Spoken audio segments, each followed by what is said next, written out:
Hello everybody and welcome back to my other video. Another video. Duniyapur का episode number 21 release हो चुका है। तो मैंने सोचा साथ साथ इसकी स्टोरी को भी समझने की कोशिश करते हैं और साथ साथ इसमें से वीक पॉइंट्स भी निकालने की कोशिश करते हैं और साथ साथ ये भी कोशिश करते हैं कि यूट्यूब हमारे अकाउंट को अनफ्रीज कर दे। हम लगे हैं और लगे ही रहेंगे।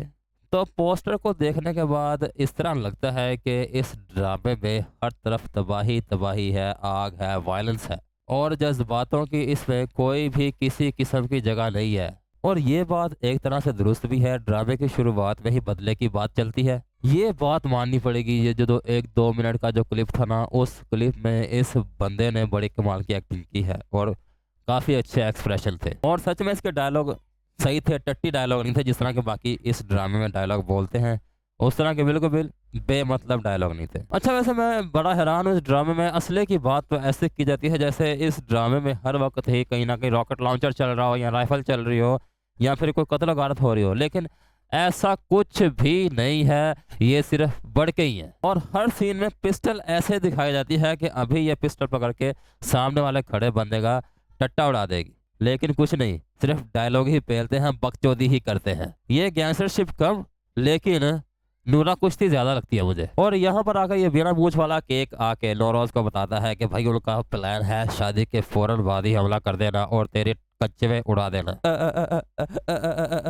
मतलब कि गैंगस्टर है यार, इनको अपनी सेफ्टी के बारे में किसी को पता ही नहीं। मतलब कि इतने आसानी से कोई भी इन्फिल्ट्रेट कर जाता है और यकीन भी हासिल कर लेता है और आके दूसरी पार्टी को उसकी इतला भी दे देता है भाई ये होने वाला है। क्या हैरानगी वाली टट्टी है ये। खून खराब हो रहा है, उसे रोकना चाहती है। क्यों यार, खून खराबे का भी नाम तुम बदनाम कर रहे हो लोग। ये खून खराबा नहीं कुछ भी होने वाला, ये डायलॉग ही बकचोदी ही सिर्फ होएगी और इसके अलावा और कुछ नहीं होगा। एंड यू नो व्हाट, यहाँ किस बारे में बात हो रही है? शादी डिस्कस की जा रही है। गैंगस्टर के दरमियान शादी के बारे में डिस्कशन हो रही है। हालांकि गैंगस्टर को सिर्फ इस चीज़ की परवाह होती है कि मैंने इस इलाके पे कंट्रोल करना है और अपना बिजनेस करना है, माल जमा करना है और इस इलाके पे अपना कंट्रोल हासिल करके यहाँ अपना माल सप्लाई करना है, सेल करना है और पैसा बनाना है और ताकत से ताकतवर तरीन हो जाना है। लेकिन नहीं, यहाँ पर तो फैमिली प्लानिंग की जा रही है। वाह, ये इसने लन पकड़ लिया और अपनी ढुई के पास रख लिया। अब ज़रा ऑनेस्टली बताओ कि इस तरह के लिबास में असलहा, पिस्टल वगैरह बंदा कहाँ छुपा सकता है? सलवार कमीज़ में तो तुम गन फंसा ही नहीं सकते। तो ऐसे में टाइट लिबास पहनना पड़ता है जो कि जिस्म के साथ फुल चिपका होता है और ये सिग्नेचर होता है बदमाशों का, गैंगस्टर्स का, क्योंकि वो सेक्स के लिए पागल तो होते नहीं ना, उनके कोई जज्बात होते हैं, इसीलिए वो इस चीज़ को ज़्यादा फील नहीं करते। तो ये किस तरह की गैंगस्टरी दिखाई गई है, जो शलवार कमीज और वो भी टिप टॉप पहन के, भाई क्या बात है बोनस की। और जो प्लास्टिक की गन इसके हाथ में होती है वो सामने बैठे हुई दुल्हन की गांड में दे देती है, ये ले भाई जब आएगा ना उसकी गांड में तू भी घुसेड़ देना जैसे मैंने तेरी गांड में घुसेरी है। तो दुल्हन भी नहीं रह पाती, वो कहती है साली अगर तो मुझे गन दे के जा रही है तो पानी वाली दे के जा रही है, कम अज कम असली तो दे के जा। वैसे एक बात तो है, इस टीवी सीरीज में पिस्टल की खुलेआम नुमाइश की गई है। यहाँ फिर होने वाली दुल्हन को फोन आ जाता है कि भाई जो तेरा खावन है ना, उसका अब्बा, उसे पता नहीं क्या हो गया है, वो हॉस्पिटल की तरफ उसको लेके जा रहे हैं। तो शादी पोस्टपोन यानी कि जुदाई पोस्टपोन हो गई। तो लड़की का बाप कहता है कि तू क्यों नहीं जा रही? तो लड़की कहती है क्या बुड्ढे, मैं अपना दीवार के साथ घसाव लूं जाके, क्योंकि दूल्हा तो वहाँ है ही नहीं। यानी लड़की भी सीधा पॉइंट पे आई है कि मैं दीवार के साथ रगड़ूं जाके जब वहाँ कोई औजार है ही नहीं। मतलब कि खुली बातें होती है यार, तुम समझते क्यों नहीं हो लोगों? और बाबा कहता है इस बंदे पर 7 जादूगरियों की लानत हो, इसने भी आज ही बीमार होना था। और ये है वो बीमार गैंगस्टर जो कभी ब्लड प्रेशर लो होने का से बेहोश हो जाता है और जो कभी बेटे की शादी खराब करने के लिए बेहोश हो जाता है। और जैसे ही डॉक्टर्स एंटर होते हैं तो ये बंदा उठ के बैठा होता है और कहता है ये तो मेरी मर्जी है, मैं जब चाहे बेहोश हो जाऊं और जब चाहे होश में आ जाऊं। तेरी पैन दी सीरी है तू की ये डायलॉग बाजी से जरा भी परहेज नहीं करना। उनको ये नहीं साफ साफ कहना कि मैं इस वजह से बेहोश हुआ था, ये मैंने नाटक किया है ताकि मैं किसी की जान बचा सकूं, ताकि मैं खून खराबा होने से रोक सकूं। नहीं, मेरी मर्जी है, जब मेरा दिल करता है मैं बेहोश हो जाता हूँ, जब मेरा दिल करता है मुझे होश आ जाती है। वेरी स्पेसिफाइड टट्टी डायलॉग। तो जिस दुल्हन की सुहागरात खराब हुई होती है वो उंगली कर रही होती है और अपना टाइम पास कर रही होती है, क्योंकि आज का तो दिन डिले हो गया। और उसकी उंगली पर एक और उंगली करने वाली आ जाती है कि आज तूने नहीं देनी, कि आज तेरा प्रोग्राम कैंसिल हो गया। लेकिन सामने बैठी हुई कहती है कि तुझे क्या पता कि जब बंदे उम्मीदें लगा के बैठे होते हैं और वो उम्मीद टूट जाए तो कितना दुख होता है। तुझे इस चीज़ की अभी सेंस नहीं है। तू साली दीवारों के साथ जाके रगड़, तू ऐसे ही अपना काम चला सकती है। बाय द वे, ये ड्रामा हथियारों वाला है, गैंगस्टर वाला है, ब्लड शेड वाला है, वायलेंस वाला है।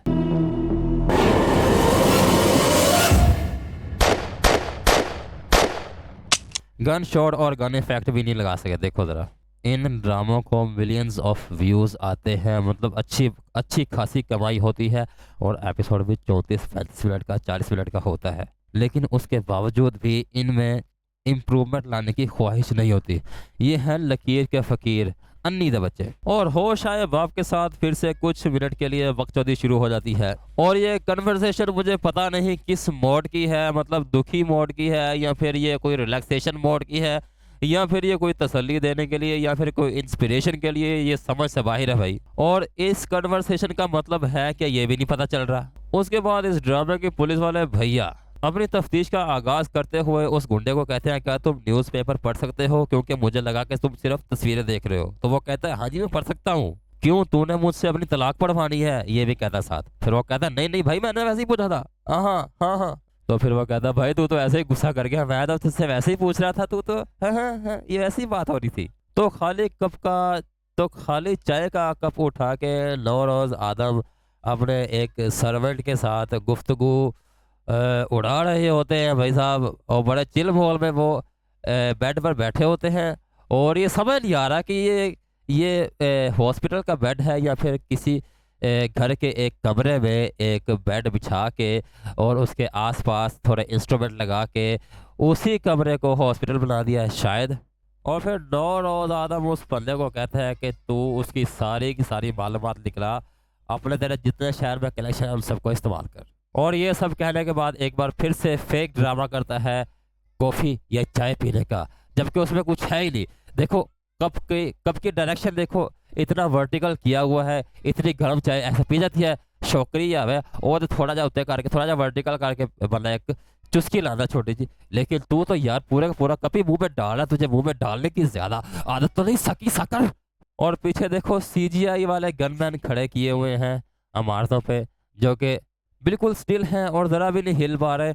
और स्पेशली तुम इस बंदे को देखो, ये जो बंदा ये जो इधर खड़ा है, मतलब कि ये आधा छत पे है और आधा हवा में। इसका एक पाँव छत पे है और दूसरा पाँव इसका हवा पे लटका हुआ है यार। तो इतने गनमैन किस लिए रखे हैं? मतलब कि कोई खून खराबा तो हो नहीं रहा, कोई गैंग वॉर तो हो नहीं रही, तो इतने गैंगस्टर, इतने गार्ड्स रखने की क्या जरूरत है विद असलहा? जब तुम लोगों ने बच्चे ही पालनी है, बच्चों के साथ शादियां करनी है और शादी वाली पॉलिटिक्स ही डिस्कस करनी है, तो फिर ये गार्ड रखने का फायदा? सच्चे होने की कोई जरूरत नहीं। हमें पता है कि ये ड्रामा गैंगस्टर वाला है तो हम ये मानते हैं, लेकिन यार ये ड्रामा तो ना करो कि हम गैंगस्टर हैं और हमें गार्ड्स की ज़रूरत है क्योंकि हमने वायलेंस भी करना होता है, हमने कुछ बंदों की खोपड़ियाँ भी उड़ानी होती है। तो एक बार बाहर की दुनिया का खूबसूरत नज़ारा दिखाया जाता है जिसमें ट्रैफिक की रवानी दिखाई जाती है और ग्रीनरी दिखाई जाती है। और ये कभी कभी नसीब होती है इन ड्रामों में बाहर की दुनिया जब दिखाई जाती है, क्योंकि ये एक जेल में ड्रामा शूट कर रहे होते हैं, किसी को बाहर जाने की कोई इजाज़त नहीं होती, आउटिंग ज़रा सी भी नहीं होती। और पुलिस वाले और नौरस के दरमियान गुफ्तगू होती है और पुलिस वाला नौरस को कहता है, जा जा धी डैश ही आवेया दिल में जानो मार देना। तो नौरस भी कहता है, जा जा मैं इसलिए शहर छड़ के इतने आया हुआ। और फिर नौरोज नारुतो वाला स्टाइल बना के लेट जाता है, क्योंकि लगता है ये नारुतो एनिमी सीरीज से काफ़ी इंस्पायर है और नारुतो को काफ़ी देखता है। और इस सीन में एक सबसे बड़ी बकचोदी है जिस डायलॉग की मुझे समझ नहीं आई, ये डायलॉग इसने बोला क्यों है और इस डायलॉग का पस मंजर क्या हो सकता है? मतलब क्या सोच के राइटर ने ये डायलॉग लिखा होगा और किस सेंस में लिखा होगा? जब इसका बाबा इसको गन देता है तो उसके बाद जरा सुनो जरा, चलाने वाले का निशाना सही होना चाहिए। कहती है मुझे गन की कोई ज़रूरत नहीं, चलाने वाले का निशाना ठीक होना चाहिए। भाई ये क्या बात हुई? एक तरफ तुझे गन की ज़रूरत नहीं है और दूसरी तरफ कह लिया कि निशाना ठीक होना चाहिए चलाने वाले का, और तू उसके साथ गन भी लेके जा रही है अपने लिए। मतलब यहाँ तो तूने अगर गन नहीं लेनी थी तो फिर तुझे ये डायलॉग तूने ये डायलॉग क्यों बोले थे? और तूने गन भी ले लिया, साथ ये कर दिया है कि मुझे गन की कोई ज़रूरत नहीं, चलाने वाले का निशाना ठीक होना चाहिए। जा भैन दी तुहाडी दी सीरीज जो है वो एडे थके डायलॉग, एडा थकिया स्क्रिप्ट, एडे थके करैक्टर, हद होगी यार। तो भाइयों इसी के साथ ही इस वीडियो को मैं एंड करता हूँ, क्योंकि काफ़ी लंबी वीडियो हो गई है, और इस उम्मीद के साथ कि शायद अब तो कुछ होगा ना।